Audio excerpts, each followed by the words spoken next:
ముమ్మాటికి బీసీలను అవమానించే విధంగా కవిత గారి వ్యాఖ్యలు ఉన్నాయి. అది వాపస్ తీసుకొని జయశంకర్ సార్ మాత్రమే జాతిపిత అనేటువంటి మాట చెప్పు.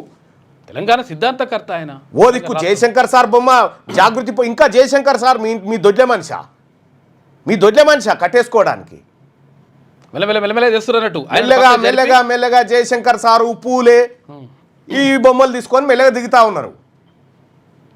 మీరెన్ని దిగినా మీరెన్ని చేసినా మీరు మా బీసీలకు చేసినటువంటి మోసం, మీరు మా బీసీ జాతిని అవమానించినటువంటి తీరు మా కళ్ళ ముంగట ఉన్నది. ఇంకా గొర్రెలు బర్రెలు అని చెప్పి ఏ దాంట్లో అన్యాయం చేయలే. 1 కోటి ఎకరాల మాగాణమా తెలంగాణలో 1 కోటి ఎకరాల మాగాణం చేసినట్టు అదివరకు లేదా?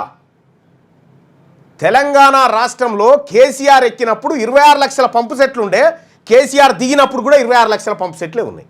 ఇంకా 4 పెరిగినాయి తప్ప తగ్గలే. మిషన్ కాకతీయ పేరు చెప్పి అవినీతే చేస్తుంది. భగీరథలో అవినీతే, కాళేశ్వరంలో అవినీతే, గొర్రెల స్కీమ్లో అవినీతే, ఈ కిట్టులల్లో అవినీతే. ఎన్లా చేయలే మీరు?